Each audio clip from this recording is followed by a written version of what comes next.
హైడ్రా కూల్చివేతలు political turn తీసుకుంటున్నాయా? ప్రభుత్వాన్ని ఇరుకున పెట్టే ప్రయత్నం జరుగుతోందా? పాత బస్తీలో చెరువుల ఆక్రమణలు, ఎంఐఎం అక్రమ నిర్మాణాల సంగతేంటని ప్రశ్నించడం ద్వారా ప్రభుత్వాన్ని డిఫెన్స్ లో పడేసే ప్రయత్నం జరుగుతోందా?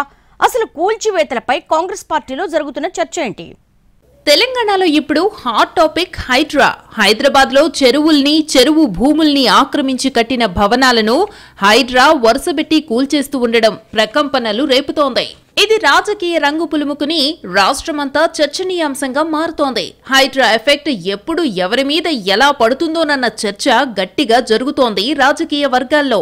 అలాంటి నిర్మాణాలు ఎక్కువగా బడాబాబులు, రాజకీయ నాయకులువే కాగా అక్కడెక్కడా మోసపోయి కొనుక్కున్న కొద్ది సామాన్యులవి కూడా ఉన్నాయి. దీంతో చెరువు కట్ట మీద నిర్మాణాలున్న వారికి కునుకు కరువైందంటున్నారు. చివరికి దీనిపై ఓవైసీలు కూడా ఓపెన్ అయ్యారు.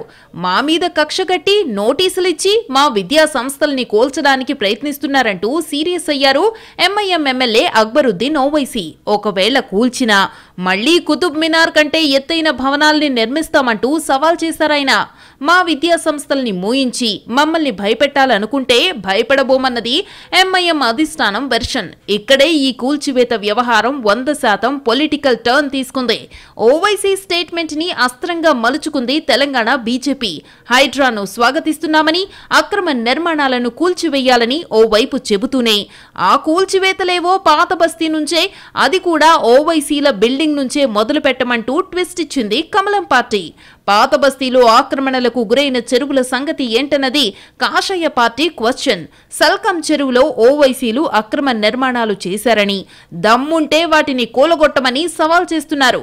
గతంలో కిరణ్ కుమార్ రెడ్డి భయపడలేదు, ఇప్పుడు మీరు కూడా భయపడకండి రేవంత్ రెడ్డి గారు అనడమే కాదు, బుల్డోజర్లు లేకుంటే పక్క రాష్ట్రం నుంచి కూడా తెప్పిస్తామంటూ సటైరికల్ గా మాట్లాడుతున్నారు కాషాయ లీడర్స్. మీరాలం చెరువుతో పాటు పాత బస్తీలో మరికొన్ని చెరువులు కూడా కబ్జా అయ్యాయని, వాటన్నిటి సంగతి తేల్చాల్సిందేనన్నది బీజేపీ డిమాండ్.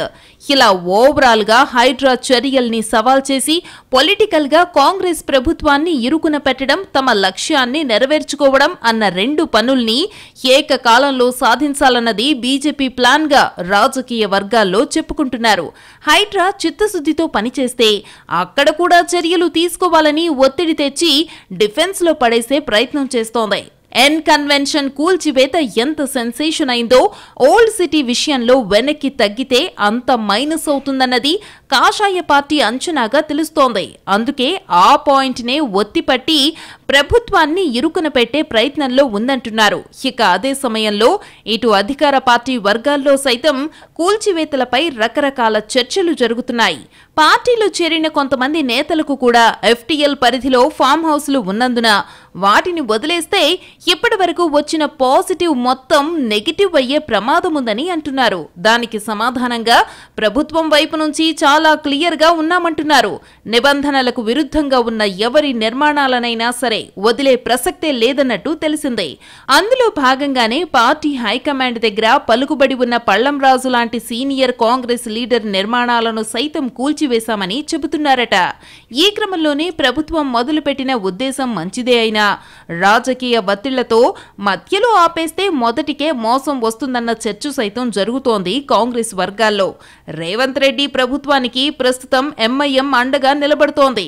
దీంతో ఇప్పుడు ఆ పార్టీ అక్రమ నిర్మాణాల విషయంలో ప్రభుత్వ వైఖరి ఎలా ఉంటుందన్న ఆసక్తి పెరుగుతోంది రాజకీయ వర్గాల్లో. ఇప్పటికే బీజేపీ పిన్ పాయింటెడ్ గా అదే విషయాన్ని ప్రశ్నిస్తూ ఉండడంతో ఉత్కంఠ అంతకంతకు పెరుగుతోంది. మరోవైపు పార్టీ నేత పట్నం మహేందర్ రెడ్డి ఫామ్ హౌస్ ప్రస్తావన కూడా రావడంతో ఒకవేళ అక్రమం అయితే వెంటనే కూల్చేయండని ఆయనే స్వయంగా ముందుకొచ్చి చెప్పారు. ఇలా రకరకాల కోణాల్లో హైడ్రా కూల్చివేతల్లో ట్విస్టుల మీద ట్విస్టులు పెరుగుతున్నాయి. హైడ్రాతో రేవంత్ రెడ్డి సర్కారు పులి మీద సవారీ మొదలుపెట్టిందని, జాగ్రత్తగా లేకుండా ఏమాత్రం తేడా వచ్చినా రాజకీయంగా భారీ మూల్యం చెల్లించుకోవాల్సి వస్తుందన్న వాదన సైతం వినిపిస్తోంది. ప్రభుత్వం ఏ విధంగా ముందుకెళ్తుందో చూడాలి మరి.